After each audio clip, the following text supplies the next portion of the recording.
জাকিয়ে শীত বাংলায় আরও পারদ পতনের আশা রাজ্যে আবহাওয়ার বড় আপডেট। শহরে কিছুটা নিম্নমুখী রাতের পারদ। রাতের তাপমাত্রা একই রকম থাকবে আগামী 24 থেকে 48 ঘন্টা। এরপর তাপমাত্রা আরও সামান্য কমার সম্ভাবনা 23শে জানুয়ারির পর। গতকালও দিনের তাপমাত্রা স্বাভাবিকের অনেকটাই নিচে ছিল, আজও তার ব্যতিক্রম হবে না। জাকিয়ে না হলেও কিছুটা শীতের আমেজ ফিরল বাংলায়। প্রায় 17-এর কাছাকাছি পৌঁছে যাওয়া রাতের তাপমাত্রা ফের নামল 14-এর ঘরে। তবে 23শে জানুয়ারি পর্যন্ত আর খুব বেশি পারদ উত্থান পতন ইঙ্গিত নেই। 24শে জানুয়ারির পর আরও সামান্য পারদ পতন হতে পারে।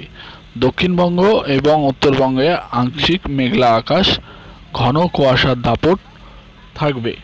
সিকিমে তুষারপাত হতে পারে আগামী 2-3 দিন। দার্জিলিংয়ের উঁচু পার্বত্য অঞ্চলেও এর